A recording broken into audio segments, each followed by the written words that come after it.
Which Special Forces unit is truly the best in the world? Delta Force? 22 SAS? Navy SEALs? For decades, the debate has raged with nothing but opinions and speculation. Until now. Welcome to Top 100 Elite Special Forces, the most comprehensive ranking ever created. Every unit scored on 6 objective criteria: combat effectiveness, selection standards, operational capability, equipment, strategic impact, and allied partnerships.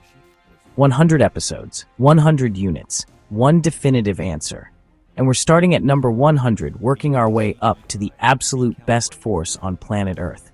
This is the Battle-Born Combat Effectiveness Index. Let's begin.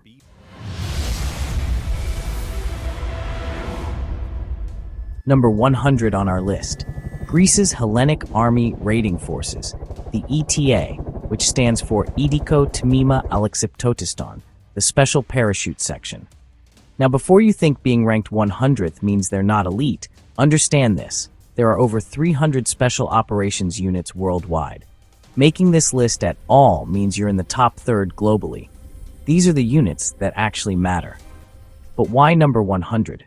Let's break down the score. The ETA scored 29.4 out of 50 possible points on the Battle-Born Combat Effectiveness Index. Here's how that breaks down. Combat Effectiveness, 6.2 out of 12. The ETA has participated in NATO operations in the Balkans, Afghanistan, and various peacekeeping missions. They've seen combat, but their operational tempo and recent combat intensity doesn't match units higher on this list. Most of their recent experience has been training exercises and peacekeeping, important work, but not the high-intensity direct action that separates Tier 1 from Tier 4. Selection and training, 5.5 out of 10. ETA selection is professional and demanding. Candidates must already be airborne qualified Greek paratroopers before they can even attempt selection. The course includes advanced parachute techniques, combat diving, mountain warfare, and specialized reconnaissance training. It's tough, but it's not the 95% attrition rate of Pakistan's SSG. It's not the year-long hell of U.S. Navy SEAL training. It's a solid, professional pipeline that produces capable operators. Operational capability, 6.0 out of 10. This is where the ETA shows its value. They're specialists in airborne operations, all insertion methods, mountain warfare, critical in Greek terrain, amphibious reconnaissance, long-range patrol, direct action raids. They're versatile within their mission set, but they don't have the full spectrum capability of units like Delta Force or SAS, who can do literally everything. Equipment and technology, 5.2 out of 8. As a NATO member, Greece has access to Western equipment standards. The ETA uses HK-G3 and M4 platform rifles, modern night vision devices, decent communications equipment, professional tactical gear. But Greece's defense budget isn't unlimited. They're not getting prototype weapons. They're not testing classified gear. They have functional, professional equipment, which is exactly what a number 100 ranked unit should have. Strategic impact, 3.0 out of 6. The ETA is important to Greece, essential for Balkan stability operations, and a solid NATO contributor. But they're not changing the outcomes of major wars. They're not conducting theater-shaping operations. They're a regional capability with specialized skills. Interoperability, 3.5 out of 4. Here's where Greece scores well. As a NATO member since 1952, the ETA regularly trains and operates with allied forces. They participate in multinational exercises, understand NATO procedures, and can integrate with coalition operations seamlessly. Total, 29.4 out of 50 points. Rank, number 100. The ETA has an interesting lineage. Greek Special Forces traditions go back to World War II with the Sacred Band, Greek commandos trained by British SOE who fought behind enemy lines against the Nazis. The modern ETA was established in the 1950s as Greece rebuilt its military within NATO. They've participated in every major NATO operation since, from peacekeeping in Cyprus to combat operations in Afghanistan. They're professionals. They're capable. They've been tested in combat. But in a world where Ukrainian special forces are fighting Russian regulars in peer combat, where Mexican naval commandos are conducting Tier 1 raids against ex-special forces cartel enforcers, where Nigerian operators are the scourge of Boko Haram in continuous high-intensity combat, The ETA's recent operational tempo simply doesn't measure up to what the units in the top 50 are doing right now. Here's how every unit on this list is ranked. 6 categories, 50 possible points. Combat effectiveness gets the most weight because talk is cheap. We want to see results in the last 5 years. Selection difficulty matters. Harder selection produces better operators.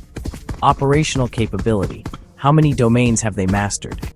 Equipment and technology. Are they cutting edge or using hand-me-downs?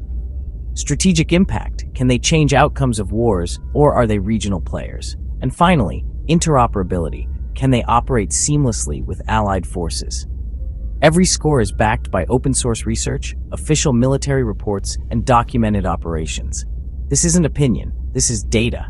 And when we reach number 1, you'll understand exactly why they earned it. So why does the ETA rank number 100? Simple. Recency bias in combat matters. Units with sustained, high-intensity combat operations in the last 3 to 5 years score higher than units who haven't been tested recently, no matter how good their training is. The ETA is professional, capable, and ready. But they haven't been in the continuous high-stakes combat that validates a special operations force at the highest level. When we get to the top 20, you'll see units that have been in sustained peer combat, continuous counterterrorism operations, or decade-long campaigns against sophisticated adversaries. That's what separates Tier 1 from Tier 4. The ETA could move up this list tomorrow if they were deployed to a high-intensity conflict and performed exceptionally. Rankings aren't permanent. They're snapshots of current capability based on recent performance. Let's be clear. Making this list at all is an achievement. The Greek ETA are elite soldiers. They volunteer for one of their nation's hardest courses. They jump out of airplanes. They conduct mountain operations in some of Europe's most challenging terrain. They deploy to combat zones when their nation calls. Being ranked number 100 doesn't mean they're not deadly.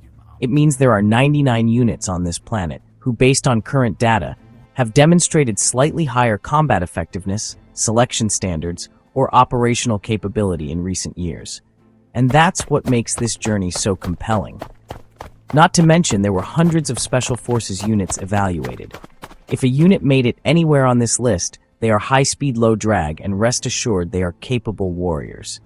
If number 100 is this capable, imagine what number 1 looks like. Next episode, number 99, we head to the Middle East, where a nation's entire defense strategy rests on the shoulders of a unit you've probably never heard of. One combat. The Ukrainian operators conducting the only sustained peer warfare operations on the planet right now. The Nigerian unit so feared that Boko Haram commanders warned their fighters to avoid them. The Asian unit that freed 129 hostages in less than 60 seconds. But here's the thing. YouTube's algorithm only shows you what you engage with. So if you want to see which Special Forces unit ranks number 1 in the world, subscribe and hit the bell icon. New episodes drop every weekly. Drop a comment. Which unit do you think will rank number 1? Delta, SAS, DevGru, or will it be a unit you've never heard of? And if you think the ETA should rank higher or lower, tell me why. This list is data-driven, but I want to hear your perspective. I'm Joe with Battleborn History, and this is Top 100 Elite Special Forces.